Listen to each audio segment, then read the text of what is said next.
Oke, di sini saya ingin melanjutkan tentang rumus atau tetapan kesetimbangan kimia. Sebenarnya rumus atau tetapan kesetimbangan kimia itu yang tadi di atas nih ya. Ini ada contoh yang tadi, yang Kc dan Kp. Jadi ada dua jenis tetapan, yaitu untuk yang Kc, ya kan, Kc dan Kp. Nah, kalau di sini C-nya itu artinya chemistry atau kimia. Jadi dia yang biasa aja. Dan di sini adalah pressure ya. Nah, ini dia artinya kan kimia, ini tekanan gitu kan. Setelah kalian tahu di sini ada kimia dan ada tekanan, kemudian kalian harus memahami, kalian kan udah tahu ada tanda bentuk seperti ini ya, tanda kurung bentuknya seperti ini sudah tahu artinya adalah molaritas atau konsentrasi.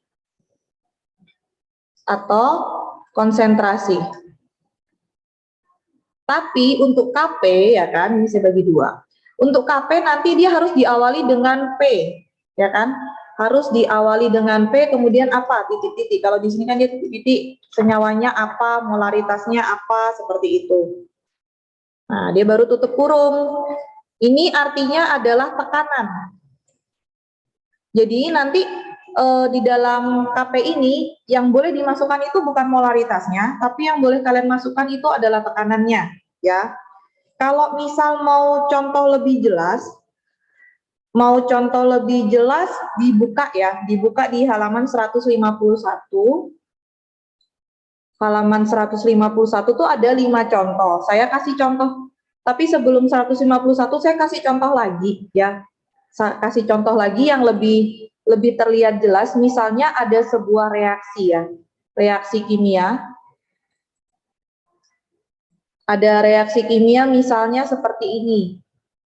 2A dia adalah gas gitu, dia gas ditambah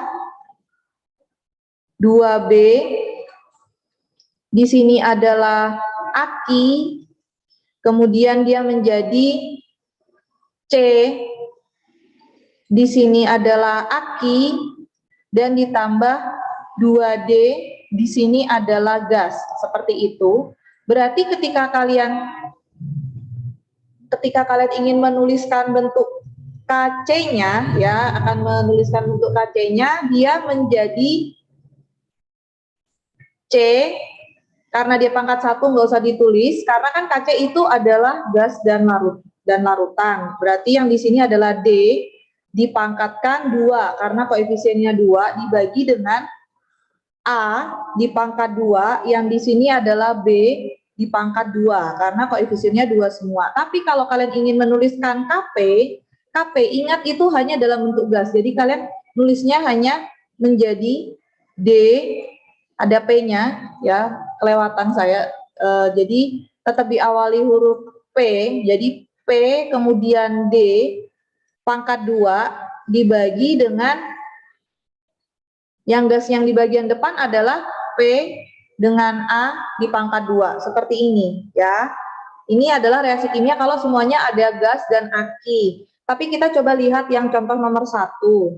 Contoh nomor 1 halaman 151 yang paling atas, itu kan ada senyawa NH4 2 kali S, ya kan, amonium sulfida dalam bentuk solid menjadi 2NH3 gas plus H2S gas, jadi menjadi amonia dan hidrogen sulfida.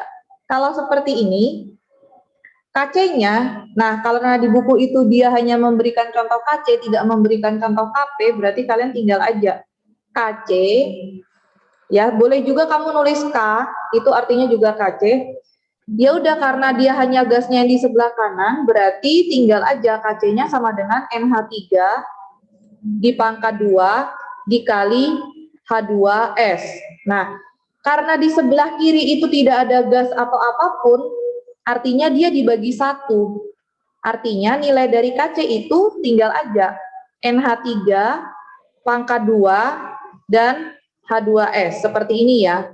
Nah, berarti untuk penulisan KP-nya, KP-nya karena ini kebetulan gas semua, jadi tinggal aja P NH3 di pangkat 2 dikali P H2S di pangkat 1. Karena dia 1 dibagi 1. Kalian boleh menghilangkan per satunya, tapi ini saya jelaskan biar kalian tidak bingung. Nah, penulisannya adalah harus didahulukan dengan seperti ini ya, ada P-nya.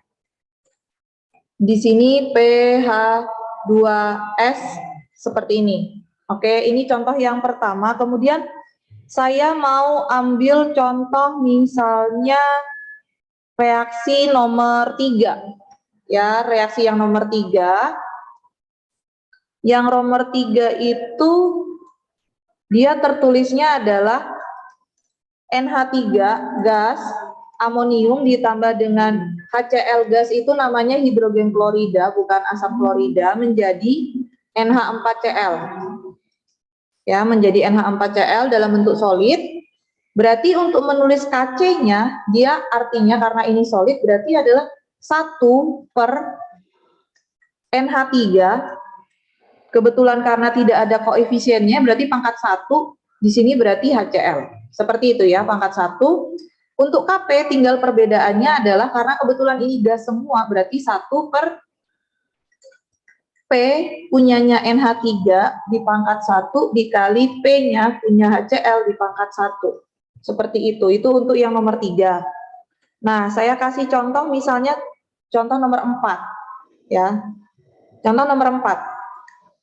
Di situ ada NH3 aki ditambah dengan H2O liquid, air berarti ya, liquid, dia menjadi NH4+, berarti dia membentuk sebuah senyawa amonium, nggak tahu dia berikatan dengan apa gitu kan, aki. Nah, kalau dia seperti ini, berarti NH4, nah ketemu dengan OH-nya, nah mereka terpisah. Di sini dia menjadi aki. Ingat, untuk Kc itu adalah aki dan gas. Karena kebetulan di sini tidak ada gas, jadi aki bisa masuk ya. Yang tidak masuk hanya liquid, karena liquid tidak termasuk di dalam syarat yang kesetimbangan kimia. Jadi dia adalah NH4+, karena koefisien 1 jadi pangkat 1, di sini OH-. Nah, dibagi di sini juga adalah NH3. Permasalahannya bagaimana untuk yang Kp? Karena di sebelah kiri dan sebelah kanan tidak ada gas, berarti yang kanan karena tidak ada gas adalah 1 per 1. Jadi nilai dari Kp-nya adalah 1. Seperti itu. Ini untuk penjelasan tambahan ya, penjelasan tambahan dari saya tentang rumus atau tetapan kesetimbangan kimia. Nanti kalian kalau mau nyoba-nyoba, itu ada di latihan 4.2 nomor 1. Nah, silakan kamu coba-coba aja. Nanti kita tinggal bahas di selanjutnya ya, di pertemuan selanjutnya. Tapi tadi juga ada yang terlewatkan dari saya adalah menjelaskan tentang grafik kesetimbangan. Kesetimbangan kimia. Ya. Itu ada contohnya di halaman 146. Nah, di sini saya kasih contoh yang agak sedikit berbeda. Jadi biar ada perbandingan dan lebih gampang. Ya. Jadi saya bikin 3 grafik. Jika reaksinya adalah A menjadi B. Jadi A itu adalah reaksi, B-nya adalah hasil reaksi atau produknya, ya. Kalau yang di sini adalah konsentrasinya, ini kan. Ini konsentrasi. Jadi nanti sama ya, sebelah yang di X-nya, yang di Y-nya itu konsentrasi, kemudian yang di X-nya adalah waktu. Ada 2 jenis, yang pertama adalah dia akan turun, yang pereaksi akan turun, yang hasil reaksi akan naik, dan mereka akan bertemu di tengah. Ya, bertemu di tengah. Ini adalah A, dan ini adalah B. Kemudian, dia turun, A-nya turun, tapi turunnya jauh di bawah. Ya, nanti kalian gambarnya yang rapi. Dia akan turun jauh di bawah, kemudian yang di sini dia juga. Nah, nanti dia akan membentuk ini garis lurus. Nanti sampai ke sana itu dia akan membentuk garis lurus. Ini A, ini B. Kemudian yang di sini terakhir adalah A-nya akan turun, B-nya akan naik, tapi dia akan dia akan bentuk seperti ini ya. Ini A dan B ya. Jadi semua dalam grafik ini ya, semua A akan mengalami penurunan. Akan mengalami penurunan. Yang B akan mengalami kenaikan. Nah, masalahnya apa? Yang berbeda di sini adalah ketika konsentrasi A itu sama dengan konsentrasi B. Jadi dia nanti sampai setimbangnya itu adalah ketika konsentrasinya dia sama sampai akhir gitu kan. Kemudian kalau yang B, konsentrasi setelah terjadi kesetimbangan adalah A, molaritas A itu lebih kecil daripada molaritas B. Nah, di sini dia akan terus memanjang, dia tidak akan bertemu sampai di satu titik bersilangan lagi, itu tidak akan. Demikian juga yang ini anggap ini lurus terus ya. Nah, di sini dia adalah, bedanya adalah molaritas A walaupun mengalami penurunan, dia tetap lebih besar daripada molaritas B. Ini yang mau saya sampaikan.